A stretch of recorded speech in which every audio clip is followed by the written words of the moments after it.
할렐루야. 예수 그리스도 이름으로 하나님 말씀 함께 나누시 갖도록 하겠습니다. 오늘은 출애굽기 17번째 시간 르비딤에서의 두 사건, 제목이 이렇습니다. 17장 전체 내용을 다루게 되겠고요.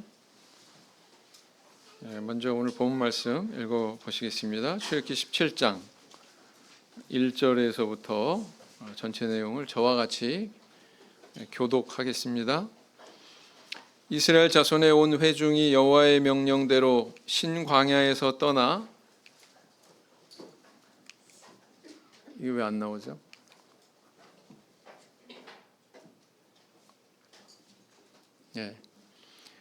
다시 읽겠습니다. 이스라엘 자손의 온 회중이 여호와의 명령대로 신광야에서 떠나 그 노정대로 행하여 르비딤의 장막을 쳤으나 백성이 마실 물이 없는지라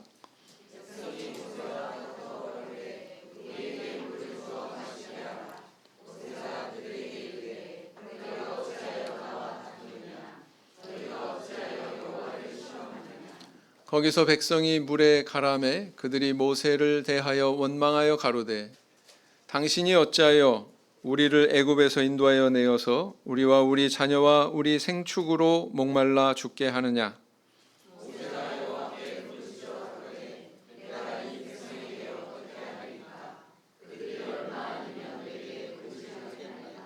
여호와께서 모세에게 이르시되 백성 앞을 지나가서 이스라엘 장로들을 데리고 하수를 치던 내 지팡이를 손에 잡고 가라.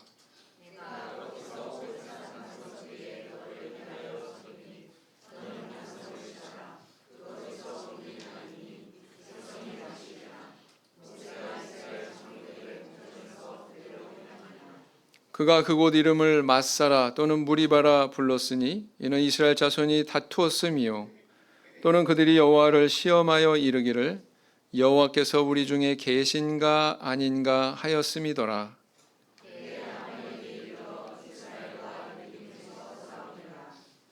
모세가 여호수아에게 이르되 우리를 위하여 사람들을 택하여 나가서 아말렉과 싸우라. 내일 내가 하나님의 지팡이를 손에 잡고 산꼭대기에 서리라.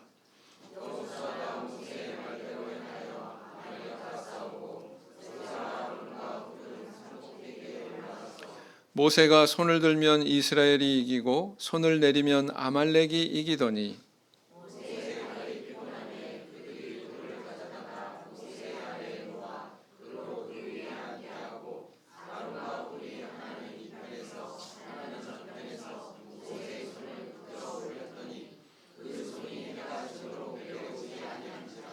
여호수아가 칼날로 아말렉과 그 백성을 쳐서 파하니라.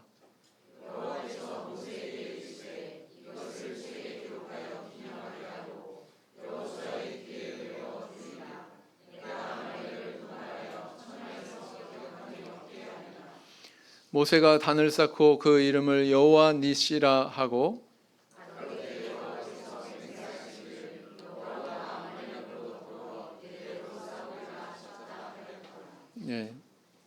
16절까지 내용 읽었습니다.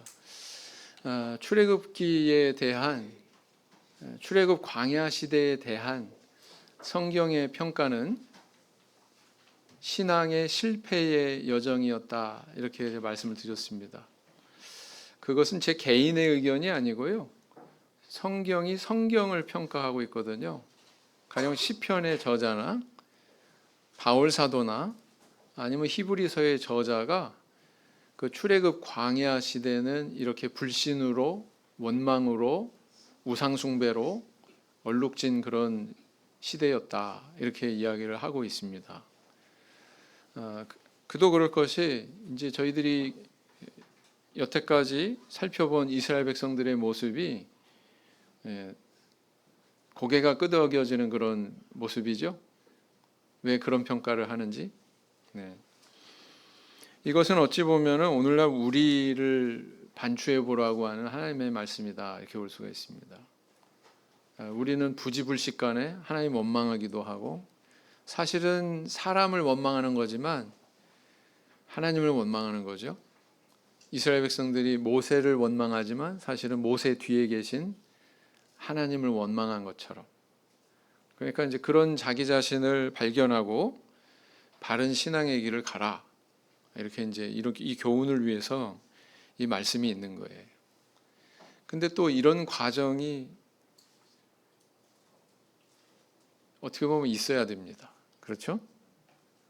이런 과정을 통해서 여러 가지 체험을 하게 되고 또 그 믿음이 성장하고 하나님을 인정하고 하나님을 신뢰하고 그 자리까지 이제 나가는 거죠. 그러기 위한 과정이다. 여러분, 사사기가 없으면은 사무엘 상하가 열리지 않습니다. 그렇죠? 사사기라고 하는 과도기를 건너서 왕정 시대가 열리지 않습니까?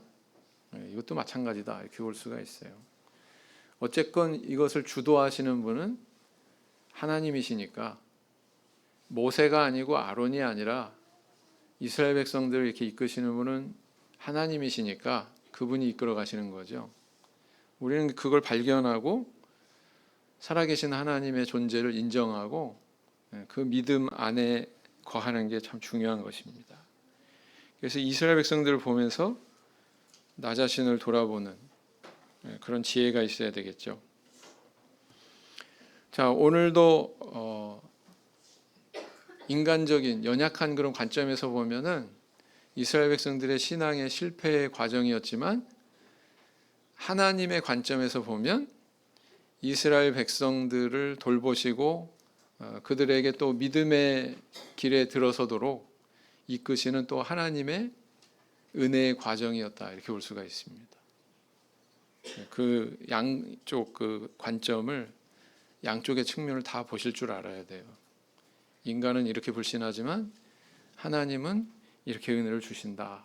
양쪽을 다 볼 줄 알아야 우리 신앙이 제대로 설 수 있다라는 거죠.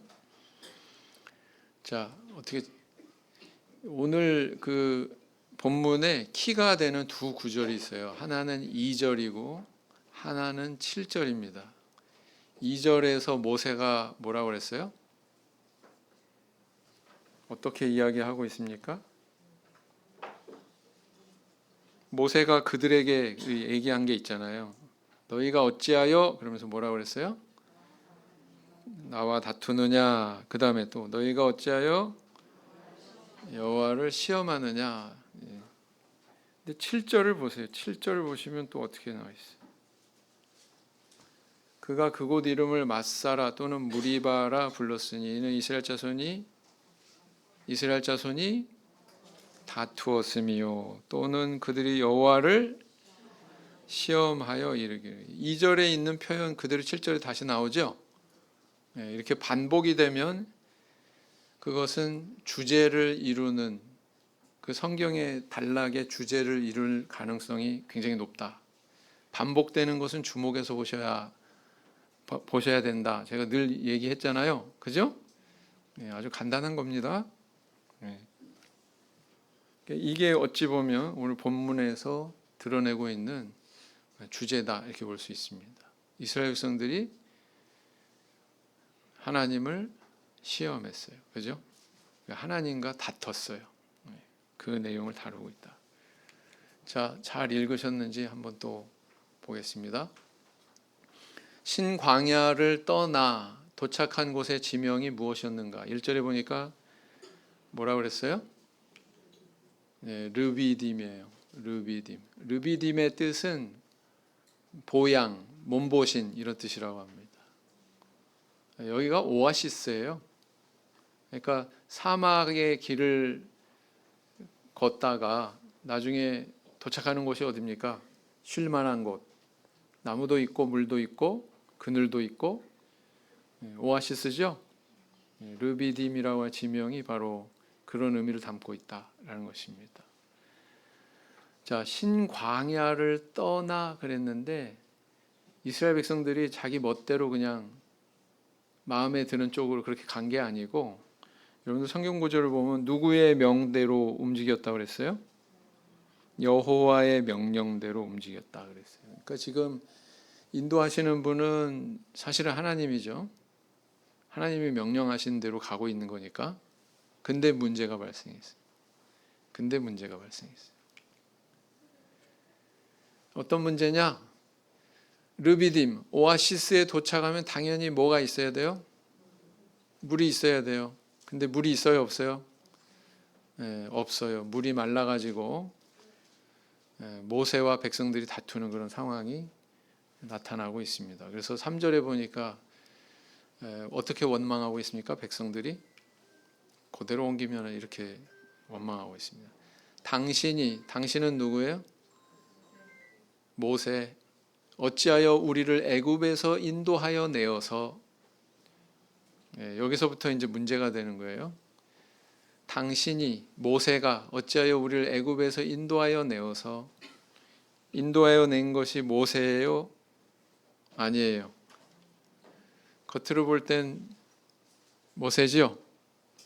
근데 모세도 심부름꾼이지 사환이지, 사실은 누가 이끌어내셨어요? 하나님께서 이끌어내셨어요. 근데 아직 이걸 봐요, 못 봐요?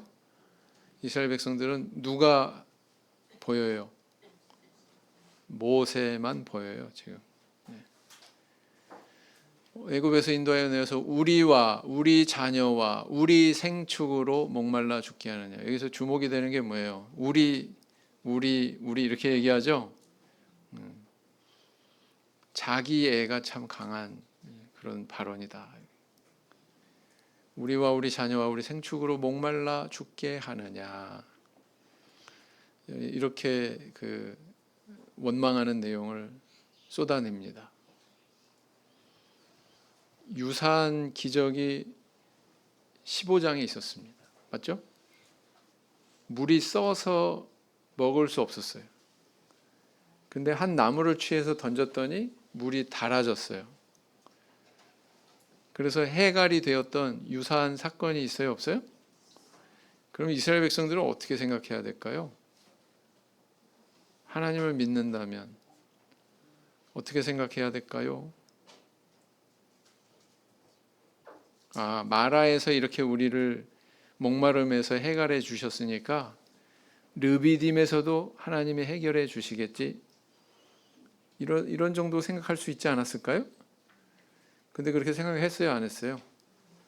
안 했다. 유감스럽게도 그렇게 생각하지 않았다. 자, 세 번째, 모세가 반석을 신 곳에서 물이 나온 후 그곳에 붙여진 지명은 무엇인가? 7절, 2절하고 7절 아까 읽었었잖아요. 7절에 뭐라고 그러냐면 마사 그리고 무리바 이렇게 두 가지 이름이 붙여졌습니다. 마사는요, 시험이라고 하는 뜻이고요. 시험이라고 하는 그런 어근을 가지고 있고요. 무리바는 다툼이라고 하는 그런 뜻을 담고 있습니다.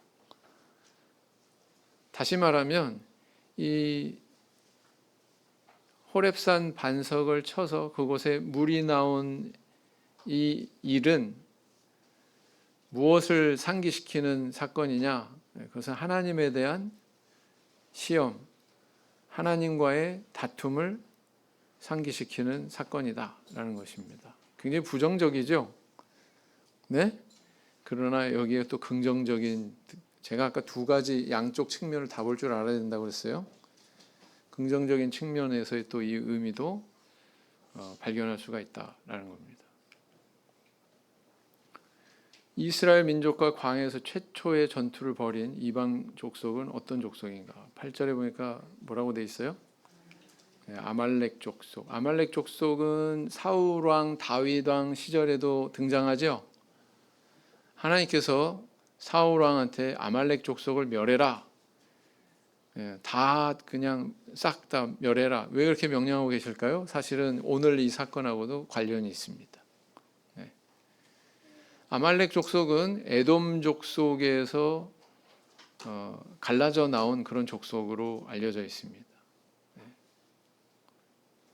그래서 아마 이들이 왜 덤볐나 생각해 보면 자기들이 점유하고 있는 그런 땅을 이스라엘 백성들이 이제 이렇게 이리저리 배회하다가 그들이 나타나니까 자기들의 거주지를 빼앗길 것 같은 그런 위협을 느꼈던 것 같아요. 그래서 이렇게 공격하기 시작했다라는 것입니다. 어떻게 보면 아말렉 족속은 좀 하이에나 같은 그런 족속이 아닌가. 하이에나 아세요? 사자가 막 사냥하면 뒤에 졸졸 따라다니면서 그 옆에 조각 같은 거 이렇게 약탈해 가지고 자기들끼리 나눠 먹고 막 그런 동물이죠. 그리고 이렇게 정면으로 있을 때는 공격 안 했다가 꼭 뒤로 돌아가서 막 이렇게 공격하고, 딱 그 아말렉 족속 같은 그런 짐승이 하이에나가 아닌가 이렇게 매칭을 시켜봅니다. 자, 모세가 산꼭대기에 섰을 때 좌우에서 그의 팔을 붙들어 올린 두 사람은 누구인가? 누구라고요? 네, 아론과 훌이라고 기록을 하고 있습니다. 훌이라고 하는 인물이 왜 갑자기 등장하나? 그는 누군가? 뭐 미리암과 결혼한 뭐 인물인가? 뭐 이렇게 또 추정하는 사람도 있습니다. 아무튼 이런 인물이 있었다. 일본에서 왔던 목자님 그 영명이 두 분이 뭐예요? 네, 요번에 졸업해가지고 막 이제 알립된 두 분 이름이 아론과 훌입니다. 기억하고 계세요? 네. 청주에 올지도 몰라요, 나중에. 그래서 이제 지도로 보면 르비딤은 시내 광야에서 바로 요 지점에 있다라는 것입니다. 빨간색 원의 오른쪽 끝, 작은 빨간색, 그게 르비딤 지점으로 이렇게 추정을 합니다.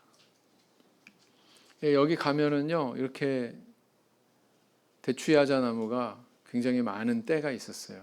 많은 때가 있었다고 표현하는 거 보니까 지금은 그렇다 안 그렇다? 지금은 그렇지 않다. 이렇게 종려나무라고 번역이 된 이 나무, 대추야자 나무가 굉장히 무성한 그런 르비딤입니다. 대추야자 나무 열매 드셔보셨어요? 정말 딱 대추같이 생겼어요. 대추같이 생겼는데 당도가 굉장히 높은 거는, 이건 제 기준입니다. 하나를 딱 먹고는요 더 이상 못 먹겠더라고요. 너무 달아서, 당도가 너무 세가지고 그럴 정도로 답니다. 그래서 이제 이스라엘 가면은 여기에서 추출한 꿀도 상품화 해가지고 팔아요. 꿀을 뭐 이렇게 벌꿀 뭐 이렇게 해서 채취하는 게 아니고 대추 야자의 열매에서 추출한 걸로 꿀을 만들기도 합니다. 그러니까 여기가 얼마나 쉬기에 좋겠어요. 옛날 사진이지만 저렇게 울창할 때 어떻습니까? 그늘도 제공하고. 나무가 저렇게 울창하다는 얘기는 밑에 물이 있다는 거예요, 없다는 거예요? 물이 있다는 겁니다. 그러니까 이거 참 이 사막을 여행하는 사람들에게, 나그네들에게 굉장히 환영받는 그런 장소였겠죠. 자, 이런 곳에 갔어요. 당연히 뭐가 있을 걸로 기대합니까? 물이 있을 걸로 기대하죠, 당연히. 근데 물이 없다는 거예요. 그죠? 이게 우연일까요? 아니면 하나님께서 그렇게 섭리하신 걸까요? 네, 하나님께서 그렇게 섭리하신 거예요. 때로는 우리 인생의 길을 걷다가 뭐 잘 될 것으로 그렇게 예상을 했는데 막상 뚜껑 열어보면은 엉뚱한 상황이 발생하고 엉뚱한 상황이 벌어지고 막 이러는 경우 있습니까? 없습니까? 있단 말이죠. 요거는 조금 다른 지역에서 이제 찍은 건데요. 사우디아라비아에 있는 또 다른 르비딤으로 추정이 되는 곳.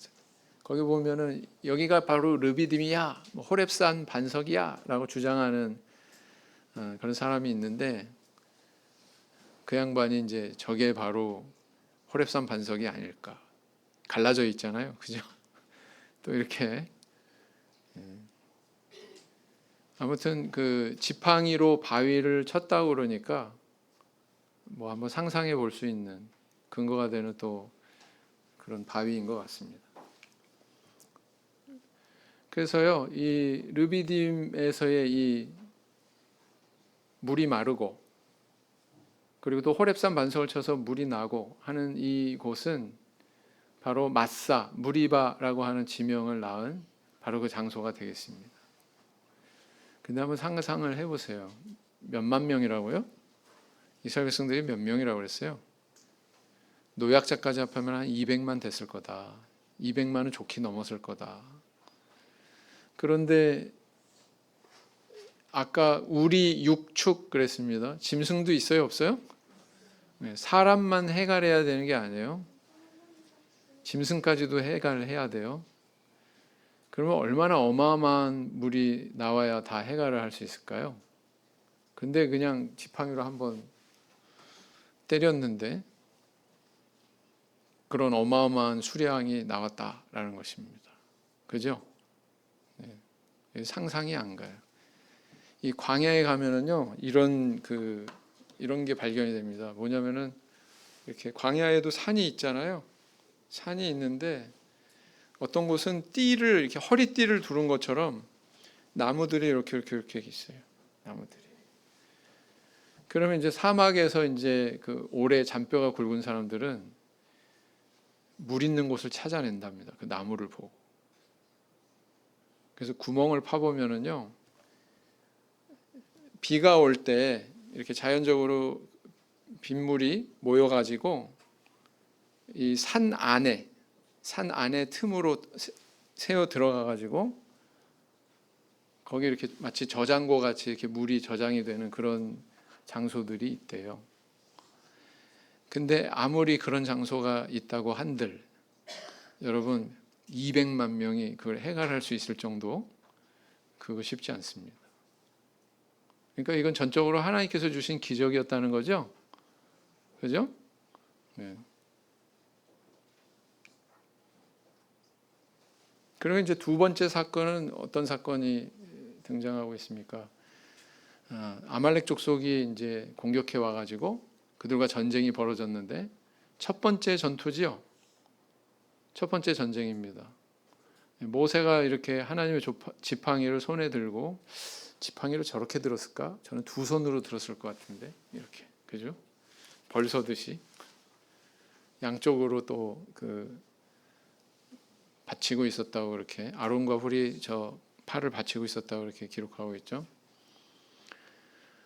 저 노력으로 인해서 결국 아말렉 족속을 파하고 전쟁에서 승리하게 됐다라는 것입니다. 이게 두 번째 사건이에요. 르비딤은 지도에서 보는 것처럼 이 돕가를 지나서 시내산으로 이르는 그러한 길목인데 아마 이 시내산에서 가장 긴 130여 킬로에 걸쳐서 형성된 가장 큰 와디이고요.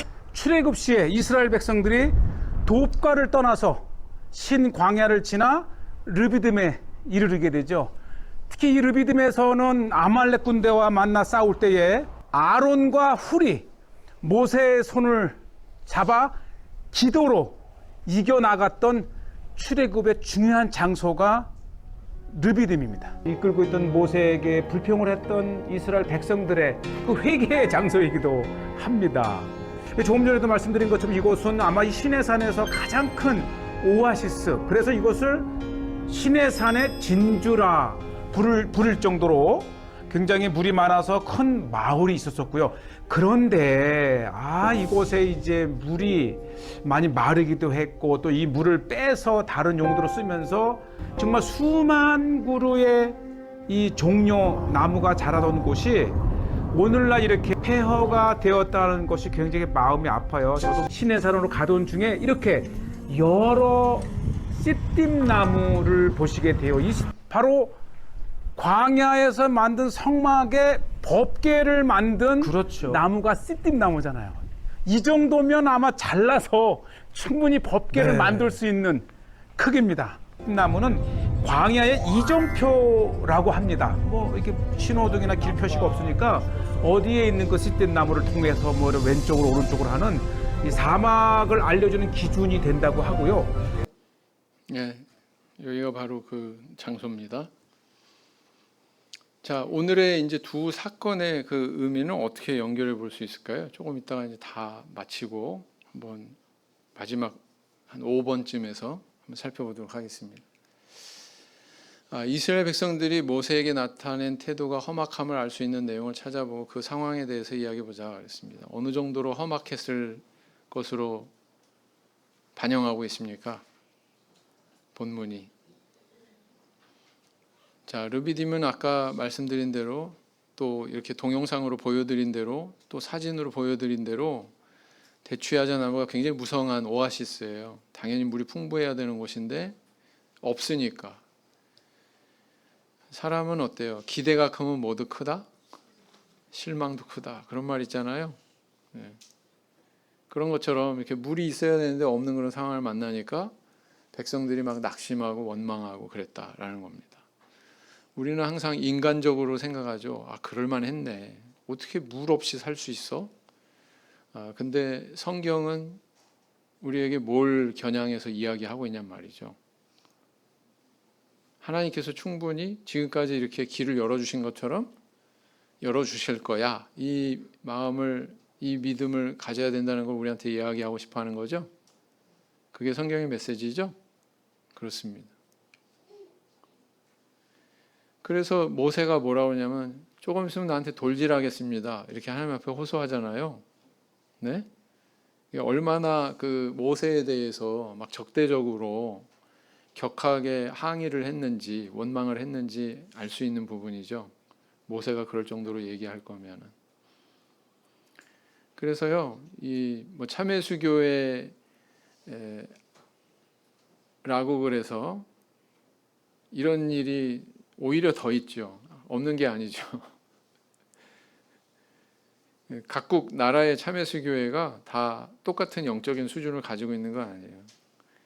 대한민국에 있는 모든 참회수교회가 다 똑같이 어떤 믿음의 단계에 다 도달해 있는 게 아니에요. 그러니까 이런 일이 있을 수도 있어요, 없어요? 네, 있을 수 있습니다. 그래서 다 우리는 다른 그런 단계의 믿음의 자리에 있다라는 거죠. 자, 근데 이제 이런 백성들을 오늘은 좀 조명을 해보자라는 거예요. 백성들이 어떤 모습을 가지고 있었는지 그동안의 족적을 살펴보면 이들의 모세를 향한 원망은 언제 시작이 됐어요? 사실은 이거보다 훨씬 먼저. 모세를 처음 원망한 것은 모세가 바로를 처음 접견한 이후에 이루어졌죠. 너희들이 우리가 바로의 눈에 미운 물건이 되게 하고 막 그러면서 하나님께서 너희를 판단하시기를 원한다 뭐 이러면서 이야기하잖아요. 왜? 벽돌 소용의 집을 안 주겠다. 바로가 이렇게 조치를 취하니까 거기에 대해서 당장에 누구한테 원망의 화살이 돌아왔어요? 모세한테 돌아왔습니다. 그리고 이제 또 언제요? 출애굽기 14장에 가서 14장에 어떤 사건이 있었습니까? 기억나세요?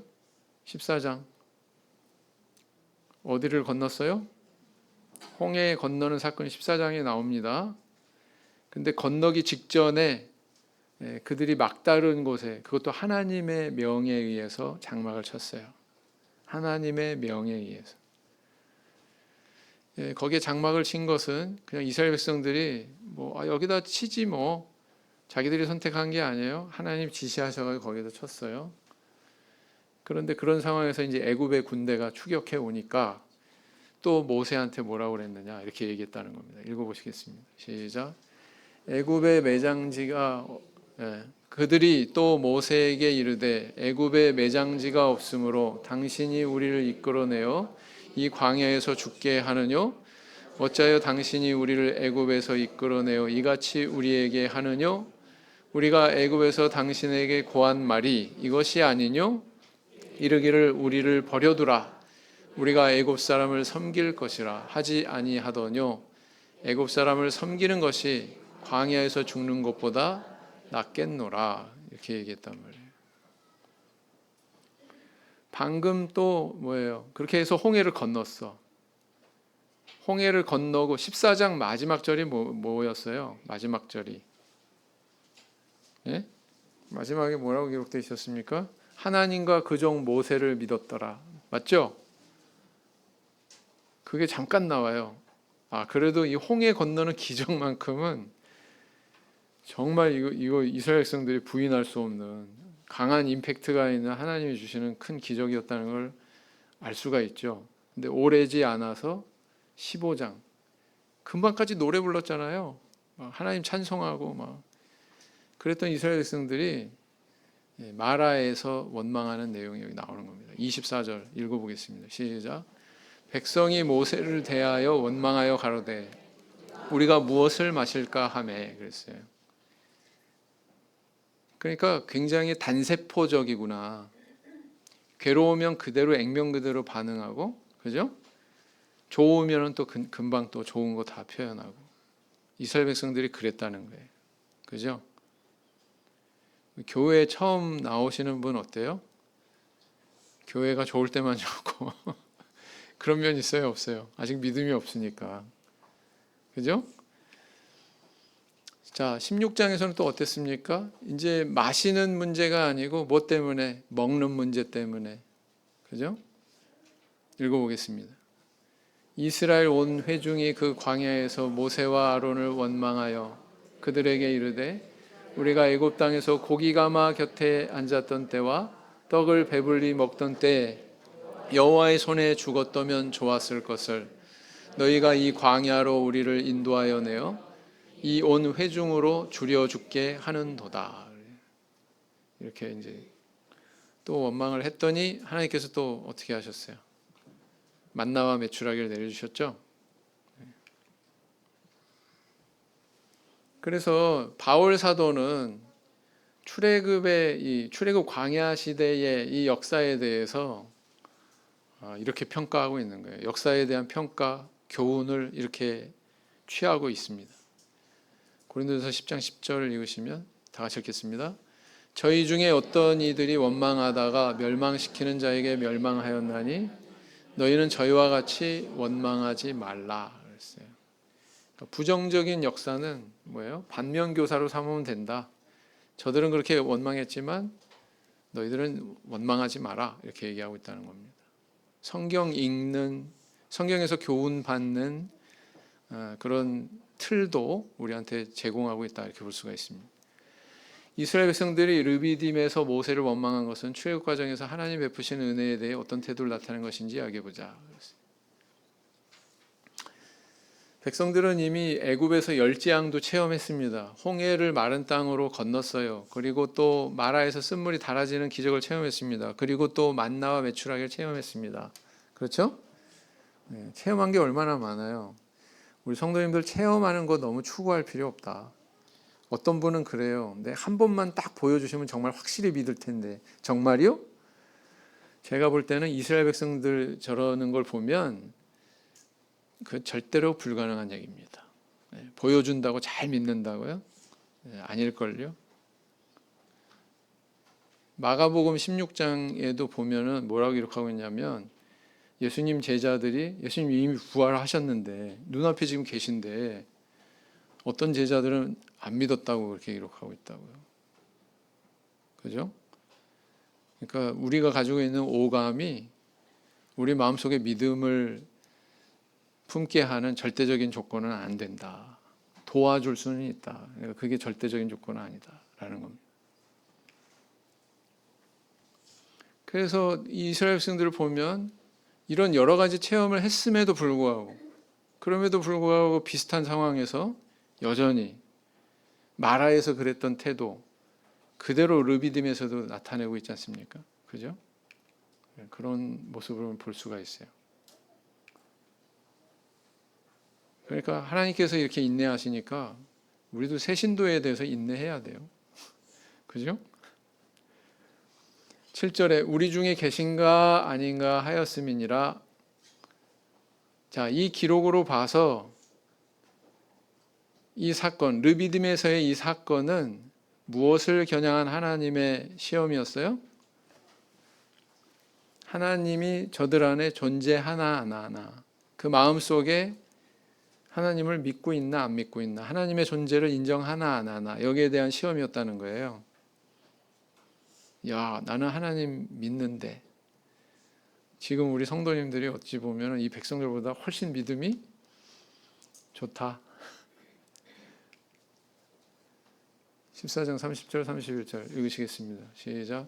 그날에 여호와께서 이같이 이스라엘을 애굽 사람의 손에서 구원하심에 이스라엘이 바닷가에 애굽 사람의 시체를 보았더라.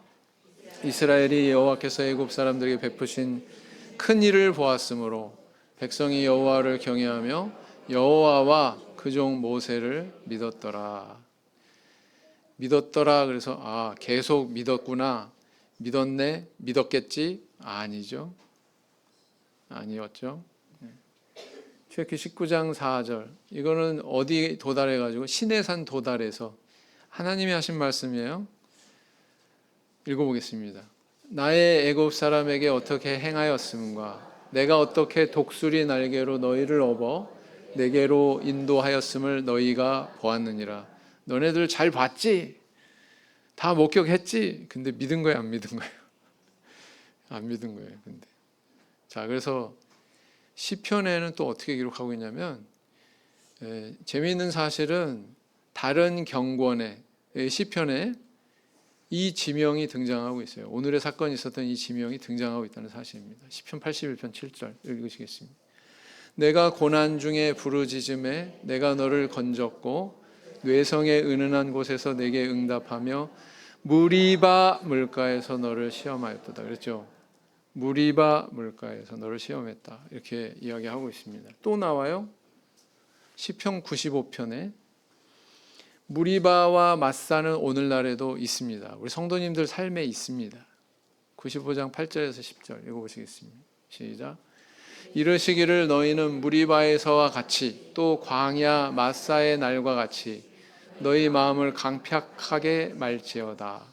그때 너희 열조가 나를 시험하며 나를 탐지하고 나의 행사를 보았도다. 내가 40년을 그 세대로 인하여 근심하여 이르기를 저희는 마음이 미혹된 백성이라 내 도를 알지 못한다 하였도다 그랬어요. 그래서요, 이렇게 지속적으로 하나님 안 믿고 하나님이 이렇게 많은 것들을 보여주시고 체험하게 했는데도 불신의 길을 가고 그러면 나중에 가나안 땅 들어가요? 못 들어가요? 이스라엘 백성들 들어갔어요? 못 들어갔어요? 못 들어갔어요. 네. 계속 그 길을 가면 본인 선택으로 못 들어가요. 진짜예요.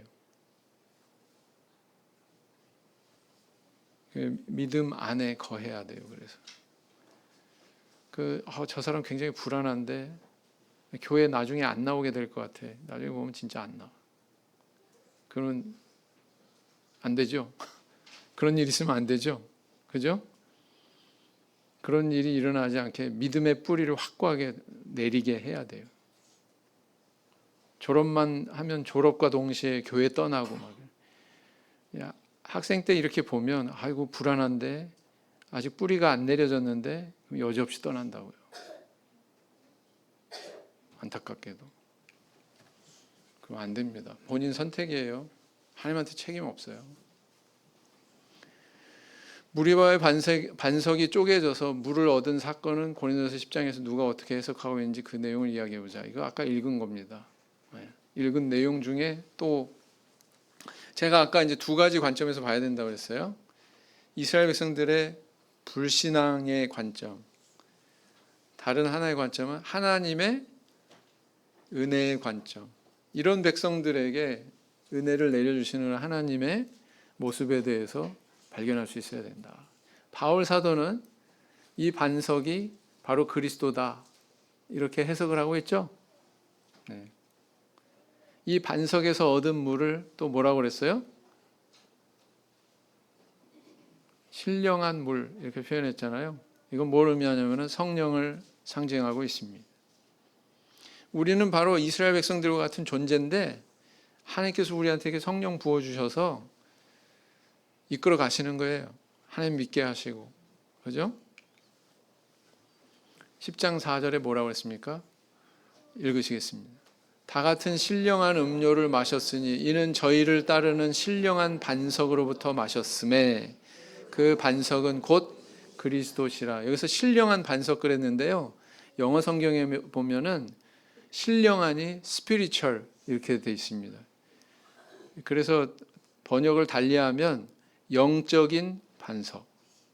신령한 반석은 어떤 반석? 영적인 반석. 영적으로 이 반석은 뭐다? 그리스도다. 그 다음 물을 또 뭐라고 그랬어요? 신령한 물이라고 그랬어요. 그죠? 그것도 역시 마찬가지. 스피리추얼, 영적인 물. 로마서 9장 33절에서 반석이 바로 뭔지를 밝히고 있습니다. 읽으시겠습니다. 기록된 바 보라, 내가 부딪히는 돌과 거치는 반석을 시온에 두노니 저를 믿는 자는 부끄러움을 당치 아니하리라 함과 같으니라 그랬어요. 이 반석이 바로 누구라는 거예요? 예수 그리스도.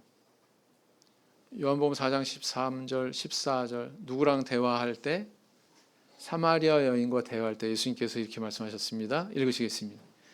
예수께서 대답하여 가라사대 이 물을 먹는 자마다 다시 목마르려니와 내가 주는 물을 먹는 자는 영원히 목마르지 아니하리니 나의 주는 물은 그 속에서 영생하도록 솟아나는 샘물이 되리라 그랬어요. 성령을 뭘로 비유하고 있어요? 이게 성령이라고 하는 것은 요한복음 같은 성경 요한복음 7장에 가서 드러나죠. 읽으시겠습니다. 명절 끝날 곧 큰 날에 예수께서 서서 외쳐 가라사대 누구든지 목마르거든 내게로 와서 마시라. 나를 믿는 자는 성경의 이름과 같이 그 배에서 생수의 강이 흘러나리라 하시니 이는 그를 믿는 자의 받을 성령을 가리켜 말씀하신 것이라 그랬어요. 예수께서 아직 영광을 받지 못하신 고로 성령이 아직 저희에게 계시지 아니하시더라. 괄호친 거는 뭐라고 그랬어요? 제가 전에 어떤 사본에는 기록되어 있고 어떤 사본에는 생략되어 있고 그런 것들을 구분지어서 표시하고자 이렇게 괄호친다고 그랬죠? 네. 자, 네 번째, 여호수아가 아말렉 족속과 전쟁을 수행하는 동안 아론과 훌이 모세의 팔을 붙들고 있었던 것은 어떤 영적인 교훈을 전달하고 있는지 이야기해 보자. 우리 다 알고 계시죠? 모세라고 하는 지도자와 아론과 훌이라고 하는 조력자, 동역자들 간의 합심 기도를 상징하고 있다. 이렇게 제가 이걸 준비하면서 막 떠오른 게 뭐냐면 우리 매일 저녁 또 매일 새벽에 우리 기도하는 우리 성도님들이 생각이 났습니다. 열심히 기도에 참여하고 계시죠? 네, 그래서 전도 초청 행사가 우리 하나님께서 좋은 또 길을 열어주시는 행사가 되게 해야 되겠습니다. 사도행전 12장 5절 읽으시겠습니다. 이에 베드로는 옥에 갇혔고 교회는 그를 위하여 간절히 하나님께 빌더라 그랬어요. 히브리서 13장 18절 우리를 위하여 기도하라. 우리가 모든 일에 선하게 행하려 함으로 우리에게 선한 양심이 있는 줄을 확신하노니 그랬어요. 뭘 할 수 있습니까? 지도자들 위해서 기도했네. 신도들이 맞죠? 베드로가 옥에 갇혔을 때 얼마나 간절히 기도를 했는지 하나님께서 천사를 보내셔가지고 탈옥하게 하셨어. 맞죠? 네. 그 다음에 또 히브리서 기자는 우리를 위하여 기도하라 이렇게 요청을 하고 있습니다. 네. 목자님은 뭐 안수도 하시고 막 하나님하고 가까운 분이신데 뭐 목자님을 위해서 기도할 필요가 뭐가 있나? 네. 목자님이 날 위해서 기도해야지. 그게 아니고 뭐라고요? 네, 목자님을 위해서 기도하라고요. 기도해 주실 거죠? 네, 참 저도 역시 연약한 인간에 불과합니다. 야고보서 5장 14절 읽어보시겠습니다. 이거 시간이 많이 돼서 그냥 5번으로 가겠습니다. 아말렉과의 전쟁 승리 기사를 기록하고 여호수아의 귀에 외워 들리라는 것은 무슨 목적을 위해 이루어진 하나님의 명령인지 이야기해보자 그랬습니다. 무슨 목적이에요? 이 은혜를 잊지 말고 기억해라. 그죠? 이제 이 르비딤에서의 두 사건의 의미를 이런 흐름 속에서 볼 수가 있습니다. 이제 가나안 땅에 들어가면 이스라엘 백성들은 가나안 7족속과 정말 피비린내 나는 전쟁을 수행해야 됩니다. 그죠? 근데 지금 보면 이스라엘 백성들이 그런 일 할 수 있을 것 같아요? 없을 것 같아요?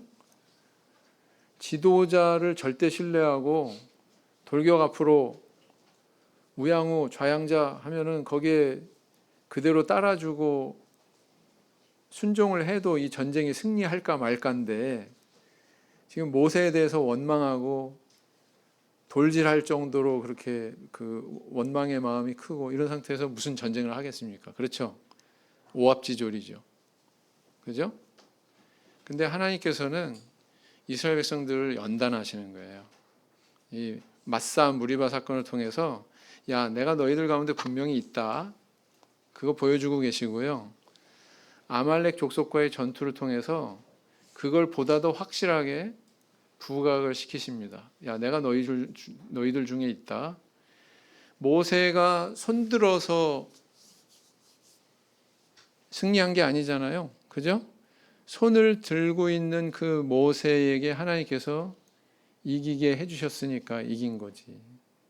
그렇지 않습니까? 훈련시키신 거예요. 그리고 또 이 전쟁을 통해서 나중에 가나안 정복 전쟁에 최일선에 서가지고 이스라엘 백성들을 이끄는 그런 리더가 딱 부각이 되는 거죠. 누굽니까? 여호수아. 모세와 아론과 훌은 손들고 있었고, 그죠? 양쪽에서 받치고, 그 다음에 여호수아는 앞에 나가서 칼 들고 전쟁하고, 전쟁의 경험이 있었던 여호수아가 전쟁해야 되는 상황의 가나안 정복 시대에 지도자가 된 것은 지극히 자연스러운 일이었다라는 겁니다. 그래서 르비딤에서의 두 사건은 이스라엘 백성들의 믿음을 연단하는, 이것은 백성들의 불신앙의 차원에서 보면 시험의 사건이었고 다툼의 사건이었지만 하나님의 은혜의 관점에서 보면 하나님께서 그들을 가나안 땅을 밟게 하시기 위해서 이끄시는 과정이었다, 이렇게 볼 수가 있다는 겁니다. 그렇죠? 우리 가운데 믿음이 완숙한 사람이 누가 있어요? 그죠? 목회자도 뭐 처음부터 믿음, 목자 안수 받으면 믿음이, 어떤 믿음이 확 생기는 거 절대 아닙니다. 과정이 있고요, 성장해야 되고요, 그런 겁니다. 그래서 이렇게 우리가 하나님의 은혜를 의지하고 나 같은 사람도 이렇게 하나님께서 구원으로 이끌어 주신다. 그러니까 우리는 하나님을 신뢰하고 나갈 뿐이다. 순종하면서 나갈 뿐이다. 그런 자세가 우리한테 있어야 된다라는 것이죠. 그런 믿음으로 우리가 살아야 되겠습니다. 오늘은 여기까지 마칠게요. 묵상기도 하시겠습니다. 아멘.